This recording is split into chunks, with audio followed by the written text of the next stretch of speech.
दोस्तों, आपने कभी सोचा है कि एक टाइम पर दुनिया की सबसे सस्ती कार कहलाने वाली टाटा नैनो आखिर कैसे फ्लॉप हो गई?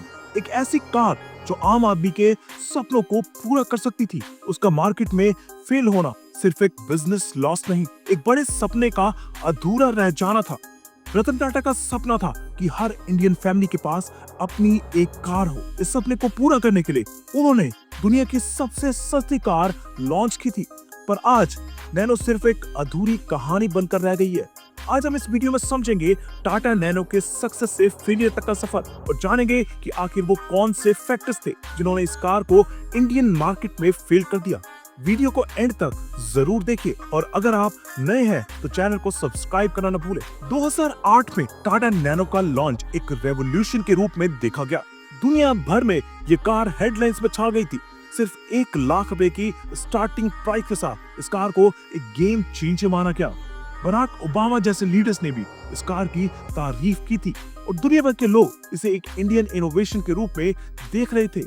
शुरुआती दिनों में नैनो की डिमांड इतनी ज्यादा थी कि लोग इसके लिए महीनों तक वेट करते थे। बुकिंग रिकॉर्ड तोड़ रही थी और टाटा मोटर्स के लिए नैनो एक ब्लॉकबस्टर प्रोडक्ट लग रही थी। पर आगे चलकर कुछ ऐसे प्रॉब्लम्स आए जिन्होंने नैनो की पॉपुलैरिटी को धीरे धीरे खत्म कर दिया। सबसे पहला इशू था स्टेटस सिंबल।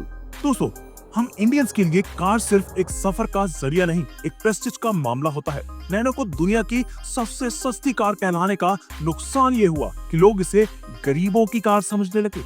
आम आदमी के लिए नैनो एक सस्ता ऑप्शन जरूर था, पर उसे अपने स्टेटस पर कॉम्प्रोमाइज करना पड़ा।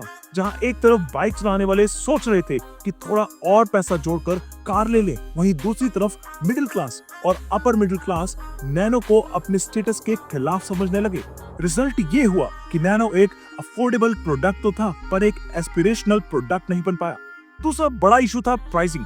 जब नैनो लॉन्च हुई थी उसका प्रॉमिस 1 लाख रुपए का था, पर ग्राउंड रियलिटी कुछ और ही थी। प्रोडक्शन कॉस्ट बढ़ने के कारण नैनो की प्राइस ग्रेजुअली 2.5 लाख रुपए तक पहुंच गई। इस वजह से लोगों को लगा कि कंपनी ने उन्हें धोखा दिया है। ये ट्रस्ट डेफिसिट नैनो की सेल्स को जबरदस्त गिराने लगा। जब एक प्रोडक्ट की कोर यूएसपी उसकी अफोर्डेबिलिटी हो और वही यूएसपी कॉम्प्रोमाइज हो जाए तो कस्टमर का भरोसा टूट जाता है। नैनो के फेलियर का तीसरा कारण था ब्रांडिंग और मार्केटिंग की गलतियां। नैनो को दुनिया की सबसे सस्ती कार के रूप में एडवर्टाइज किया गया, पर इसका इंप्रेशन ये पड़ा कि नैनो एक चीप प्रोडक्ट है। टाटा मोटर्स इस गलत इमेज को सुधार नहीं पाया। जब नैनो को एक सस्ती कार के रूप में देखा गया तो इसने लोअर मिडिल क्लास को अट्रैक्ट किया, पर वही क्लास नैनो को एक लॉन्ग टर्म इन्वेस्टमेंट के रूप में नहीं देख पाया। अगर टाटा मोटर्स नैनो को एक स्मार्ट और फ्यूचरिस्टिक कार के रूप में पोजीशन करता तो शायद इसका फ्यूचर अलग होता। चौथा और सबसे इंपॉर्टेंट इशू था टेक्निकल प्रॉब्लम्स। नैनो के डिजाइन और इंजन प्लेसमेंट की वजह से कई बार फायर इंसिडेंट्स देखने को मिले। जब लोगों तक ये न्यूज पहुंची तो नैनो की सेफ्टी को लेकर भरोसा टूट गया। टाटा मोटर्स ने इन इश्यूज को सॉल्व करने की कोशिश की, पर उस वक्त तक नैनो की बदनामी हो चुकी थी। एक कार जो एक फैमिली के लिए सेफ्टी और कंफर्ट का सिंबल होती है, उसका सेफ्टी कंसर्न एक बड़ी प्रॉब्लम बन गया।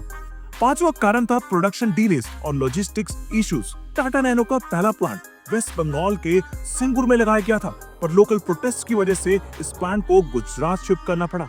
इस वजह से प्रोडक्शन डिलेज हुए और कस्टमर्स का पेशेंस खत्म होने लगा। जब तक नैनो मार्केट में अच्छी अवेलेबिलिटी के साथ आई, तब तक डिमांड गिर चुकी थी। ये डीले टाटा मोटर्स के लिए एक बड़ा सेटबैक था। एक और बड़ी प्रॉब्लम थी कस्टमर साइकी। नैनो का छोटा साइज और यूनिक डिजाइन शुरुआत में एक यूएसपी था, पर धीरे धीरे लोग इसे एक टॉय कार के रूप में देखने लगे। इंडियन कस्टमर्स के लिए कार एक इन्वेस्टमेंट होती है और वो इसे अपने स्टेटस और पर्सनैलिटी के एक्सटेंशन के रूप में देखते हैं। नैनो का डिजाइन और साइज इस एक्सपेक्टेशन को पूरा नहीं कर पाया। इसके अलावा जब मार्केट में इसी प्राइस रेंज में अच्छी सेकंड हैंड कार्स अवेलेबल होने लगी तो लोग नैनो की जगह उन्हें प्रेफर करने लगे। नैनो के फेलियर से हमें एक और इम्पोर्टेंट लेसन मिलता है, कंज्यूमर फीडबैक को समझना और उसके अकॉर्डिंग प्रोडक्ट को अडेप्ट करना। नैनो एक इनोवेटिव प्रोडक्ट था, पर इंडियन मार्केट की एक्सपेक्टेशंस और माइंडसेट को समझने में कमी रह गई। टाटा मोटर्स ने नैनो का प्रोडक्शन 2018 में ऑफिशियली बंद कर दिया, पर एक बात तो तय है कि नैनो जैसी कार बनाना और उसे मार्केट पे लाना किसी भी कंपनी के लिए एक रिस्की और बोल्ड मूव था। रतन टाटा का सपना था कि हर इंडियन फैमिली के पास एक अपनी कार हो। ये सपना पूरी तरह फेल नहीं हुआ, पर इसने हमें एक बात जरूर सिखाई। मार्केट में सक्सेस सिर्फ प्रोडक्ट की क्वालिटी पर डिपेंड नहीं करती, बल्कि ब्रांडिंग, प्राइसिंग और कस्टमर परसेप्शन भी इक्वली इंपॉर्टेंट है। आज भी नैनो की कहानी एक मिसाल है कि इनोवेशन और अफोर्डेबिलिटी का बैलेंस कैसे रखा जाए। अगर टाटा मोटर्स नैनो की ब्रांडिंग और मार्केटिंग में इंप्रूवमेंट करता और कस्टमर साइकी के हिसाब से प्रोडक्ट में चेंजेस लाता, तो शायद नैनो एक लॉन्ग टर्म सक्सेस बन पाती।